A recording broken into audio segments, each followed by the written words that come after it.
I will obviously, I think,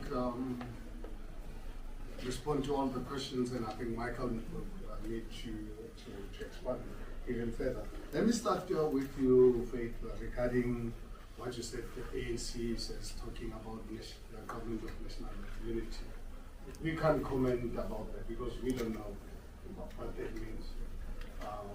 Is that the government that involves all the parties in government also? So, but it's impossible to really comment on that. If a proposal comes as everyone who is represented at national parliament, can we talk? Every party. I think as Section SA, it's impossible to comment on that unless we've got the details. I don't think it would really be fair to speculate. One thing it is clear is that Action SA's position, we've contested and made a commitment to the people of South Africa that we cannot work with the ANC. And so right now, if we want to start all over again, it's not working with the ANC. It's all the parties in the national this thing. Can we work together? We are happy to go and listen to what that means. Yeah, does it mean now we include MK? Do we include EFF? Do we include DA? Do we include IFP? We don't know. Honestly, I don't think it would be fair for us to really make a call on something that we don't understand. So I think let someone put something together that would allow us to make an informed decision. And you talk about politics of identity. Remember I said, Faith, that we accept the results, and as much as we are concerned, we respect how people vote. It is for that reason we are saying to South Africans, can we really engage? Action SA is committed to an unracial South Africa. Politics of identity are going to create massive problems for us. If you look at countries all over the world that have been to war over the last 2,000 years, even up to today, people, those countries are at war because of politics of identity. So it is for that reason we are committed to really engage in South Africans to say, please let's all actually rally behind one flag. We respect your decision, but is their decision correct or not? We're not really disputing the fact that that's how they voted. So that's not the issue. The issue is for us to engage them on saying, is this good for us? And we've got lots of examples to really demonstrate to people of South Africa that politics of identity will create a serious problems for this country. Non-racial South Africa, the rainbow nation that Desmond Tutu spoke about, that we believe as Section SA is the future of our country. Sisanda from the Sunday Times MPC relationship. I think MPC, I don't know if Michael is, if you guys don't have the agreement, Michael, I would like you to read the clause that deals with the existence of MPC. So MPC can't survive when everyone is in breach. So there's no point in having an agreement and you don't do anything about it, but everyone is in breach of that agreement. So fortunate enough, in us as Section SA, we obviously put that agreement, that clause in place, that anyone, MPC can only dissolve if all of us agree that we dissolve the agreement. Secondly, any party can leave the agreement in the multi-party party charter at any point in time, as long as they resign, instead of really being in breach. So if we just leave things hanging, MPC basically, it is still an agreement. Remember, I raised this issue of the rule of law. We are the party that believes very strongly in the rule of law. It is for that reason we are saying, parties are already in breach, and they're not talking about the dissolution of the MPC. So who are we fooling? We're fooling ourselves and fooling society that the MPC is still alive. The MPC is still not alive. But if we don't do anything about it, the agreement is binding. Morally, it might not really be binding legally, but it is binding morally, and we don't want to find ourselves caught into that arrangement. It's for that reason we've taken a decision to pull out in a formal way so that we respect the rule of law. And I think Michael will bring you those arguments. Mr. Mashaba, I asked about electoral performance. Do you not think you could have performed better? Yeah, no, okay, no, I was going to address that. I think, Sandra, if you look at the political dynamics of this country, from day one, we, as Section SA, accepted to come into a coalition arrangement, pre-arrangement, because we realized that no one is going to get outright majority. In fact, I remember at the press conference, if some of you were at the press conference, signing conference, I said, we are not going into this agreement with these other parties because they are friends with us. I said, we are better devils. Remember that if some of you were at that conference. So we realized there's a need to give South Africans some hope, because South Africans were looking for an alternative. And we had already made it clear we'll not go into a coalition with the ANC. So, so if you can imagine, we had refused to start identifying political potential partners in the event of us not getting outright majorities. Because honestly, we were not prepared as a political party. We debated this matter extensively in Senate to say, do we go out and contest on our own, or do we look for better devils? And we said they must also call us a better devil. So that's why we took that decision. Did it affect us? We were called to so many names. I'm sure you remember when I left as the mayor of the city of Johannesburg, I was called at the time an EFF mayor. Remember those days of being called an EFF mayor, you know. So I think we've even when we signed the multi-party charter, we were called the DA Light. But on the other hand, some people in the multi-party charter, because with the party that holds others, our colleagues accountable, that will be called an EFF the Light. I'm sure you've seen this many times. Some of our members in the coalition, and all the time we raised this matter when we wanted to hold them accountable. So did it affect? We guess it should, but what would have been the impact of us standing on our own and telling South Africans we are going to win outright? So I think it's something of a hindsight thing. No one has got a solution. The results are what they are. Tabi, so from Eyewitness News, any ANC making contact with us? As I've already indicated, ANC has not made any contact. MPC, our other DA has not made any contact with us. We thought on Saturday when DA called an MPC meeting on Saturday night, we thought they would share with us what their plans were. The meeting that, by my standards, should have lasted half an hour at the most, lasted just over 2 hours.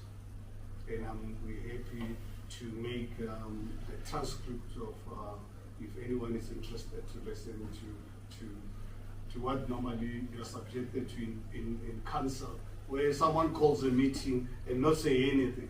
You know, the first hour, literally, honestly, was a waste of time. And when we then said, but why do you guys call this meeting? Let's get into substantive matters. That's where it begins to make sense. And we ended up with no resolution as to the way forward. And then things that we queried to say, but guys, here's the agreement. Michael actually shared with him the agreement that we've signed. We said, but guys, here's evidence of you already negotiating. And you committed to people of this country that will not negotiate. If that is the case, it's the right thing to do. It's your decision, no one stops you. Then resign from the MPC. So if any one of you, as the members of the media, you want to get those the transcripts, we're happy to share this with you to see what a joke, wasting our time. That's why it was so easy for Senate to really make this decision to say, look, let us not be like the other parties. We are bound as a political party to the agreement. So the only way we can disassociate ourselves formally is to resign. And that's what we are announcing today, that we are resigning from the MPC. And Thabiso, my commitment to politics, I think I've already extensively covered this.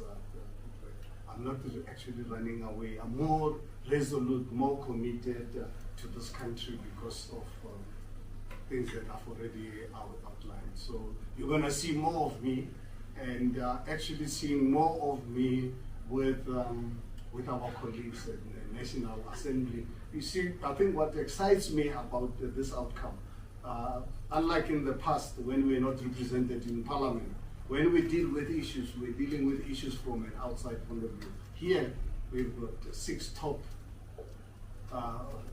really the crop of our country's the team. I think in that team, the only person who's been in politics is Athol Twala. The rest are professional South Africans who are going to national parliament for the first time. But these are committed South Africans committed to our cause. So you're not going to really lose me from politics. But I think we've got even a better formalized kind of platform to allow us to be in government than we was.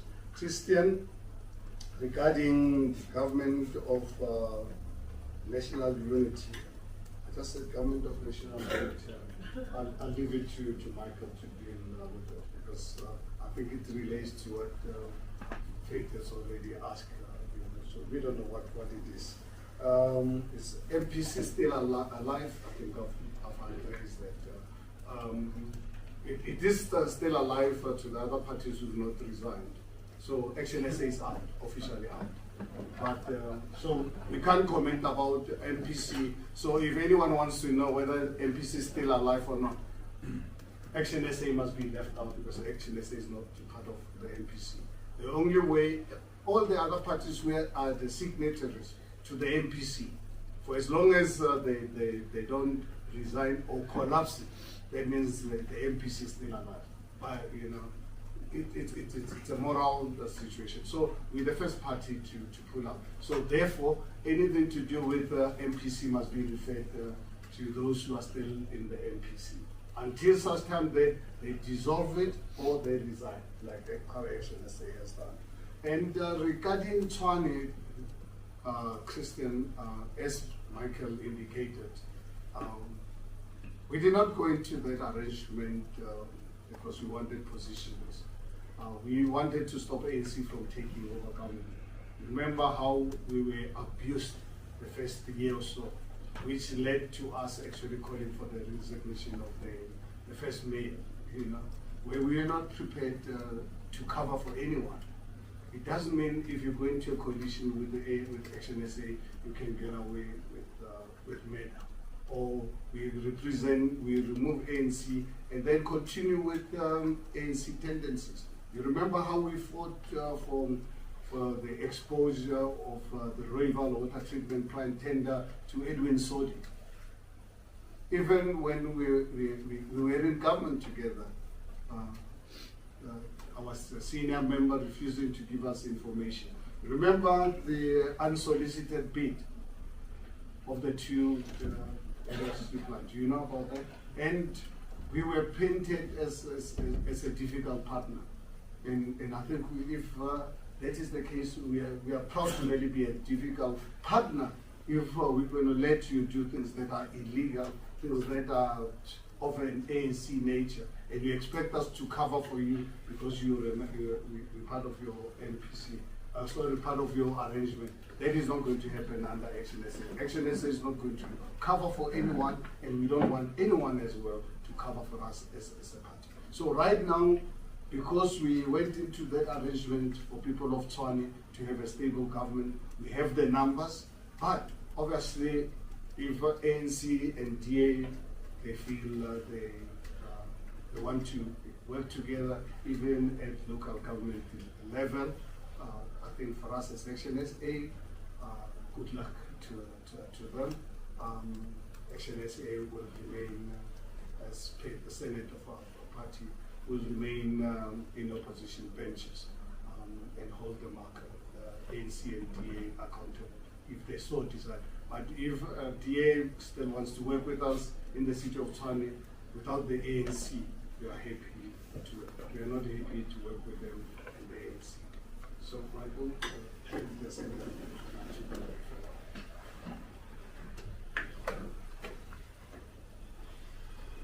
Thank you very much. Perhaps just a couple of remarks in aid of the words mentioned by the President. Faith, I think importantly, as it relates to the question of a government and national unity, we're clear in terms of the fact that we are not involved. It's quite important to say that, being asked the question whether this is good or bad, it will only be told in time, won't it? Because the question of whether this works will be a question of whether it can be stable. Whether such an overarching majority is not just going to result in a dynamic where the top two parties who have a majority by themselves dictate the terms to everybody else. And the question of who's going to watch when the watchdogs have gone into bed with the government. You yourselves have seen the importance of an opposition and a strong media in our country. And the reality is when an opposition is in bed with the government, you have a very serious question as to what is going to transpire. And I want to tell you, as talking to a party with leaders who have been in coalition governments and understand how coalition governments actually work, is that when you have people who are facing a conflict of interest scenario, where doing what is right requires accountability and opposition and exposing wrongdoing, but at the same time, you're exposing the wrongdoing of the party that has given you your seats, your positions, your salary, your blue light driver, and all of those things that come along with the perks of government, then you're conflicted. And you're going to face a decision: do we collapse this government or do we have accountability? And compromises get made, one after the next, a little bit at a time. And it becomes a slippery slope that erodes the opposition in South Africa, which is precisely why we say time will tell. But what we can say is someone needs to be a strong opposition in South Africa, and we are willing to do it. And we imagine that other political parties may well join us in that particular endeavour, especially if the approach is going to be the government and national unity that you describe. I think from the point of view of Sisanda's question, the best answer to your question is ask how Rise and Bosa did. You want to know if the multi-party charter being outside of it served well? Well, not really. So I don't think that necessarily helped. But I think in being serious in response to your question, I think from our point of view, it was very clear that it has been used to de-campaign us at times. We can't skirt around that issue. And that's fine. It's not our choice to be de-campaigned. That was the choice of those who sought to use the charter in that particular way. And again, we're entering an era where we'll be talking less about those and more about ourselves.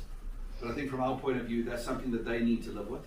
And we are quite happy in the process we're going forward with, because we did this for the right reasons. And ultimately, we sleep well at night because of exactly that fact. As it relates to, Christian, your question about Tshwane, let me be as clear as I can be. We will remain in that coalition and be a constructive partner. And what that will mean is that we will support the budget today. We are a coalition partner. We are going to raise our hands as part of a budget that we have been jointly involved in constructing.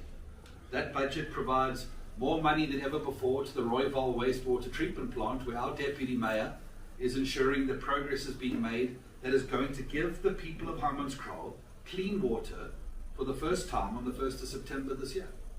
We're not going to walk away from the people of Hammanskraal because of what is going on nationally. What we will say is this: if the DA would like to invite the ANC to co-govern with them at a local government level in Tshwane, then we will vacate and allow them to do so. If they're going to do a deal that goes across governments and includes Tshwane, then we will walk away from that arrangement. Until then, we are committed to providing an alternative to the ANC, and that is what is happening in the city of Tshwane presently. The people of Hammanskraal have lived with the ANC that manifested this water crisis since the early 2000s. It is that government that is fixing it now. We wouldn't walk away from delivering change to the people in that way. I repeat, our commitments in these relationships are to the people of South Africa, not to another political party. And as long as we are providing an alternative to ANC government, then we are living up to our commitment to the people of South Africa. As a general point, I want to make the following remark, because I think it's important to understand this about Action SA going forward, and it certainly was a sentiment that arose from our Senate. If you would like to characterize Action SA's role going forward, we are going to be a constructive opposition. If good proposals that are ethical and serve the people of South Africa come before the desks of our representatives, they will receive our support, and we will be constructive in that way. But when bad proposals that are compromised come across our desk because they are the product of political posturing and political compromise aimed at keeping things together and not serving the people of South Africa, we will reject it, and we will become the strongest voice of opposition when a conflicted opposition is not able to hold itself accountable. Can I actually just close in something that I've already shared with some of our members going into the legislatures and but especially in national government. I said to them, guys, just really bear this in mind. I made a commitment to the people of South Africa that we're going to be an accountable government. Here we're going to be an accountable opposition. For the 6 members of parliament going to parliament, every quarter, I want to really have with them, all 6 of them, have a session with them, account to you how they're doing. And then you can question them and so forth. And we can give you an update of our achievements, our failures on issues that are going out in Parliament. Something that is not actually used to. Because we wanted to do it, we were going to do it in government. Hopefully one day we'll be in government and hold that government accountable. If you ministers, you must know every quarter we expect you stand in front of the media, share with them your successes and your failures and the challenges and so forth. So the same thing will apply with the 6 members of Parliament of Action SA. Are going to sit here, call the media person conference and share with you their experiences, the issues, opportunities and so forth. So that they're transparent. We don't want the people who are going to go to Parliament and go and sleep. We want them to really go out and work. We're prepared to actually be that accountable, transparent public servants, because it's public monies that's going to really pay their salaries. Therefore, they're not just accountable to the political party, because these guys are not going to be paid by Action SA. They're going to be paid by the taxes of the people of South Africa. So they are more accountable to people of South Africa than us as a political party. So that's a guarantee that I can give you. Actually, Tabiso, this actually confirms with you my commitment to politics of this country going forward. Every quarter, you're going to have an opportunity with me and the 6 members of Parliament where they must report to you, to the people of South Africa through you, because that's the role of media in a democratic dispensation. So we're going to hold them accountable. There's not going to be any free lunch. Thank you very much. I thought it's important that I share this.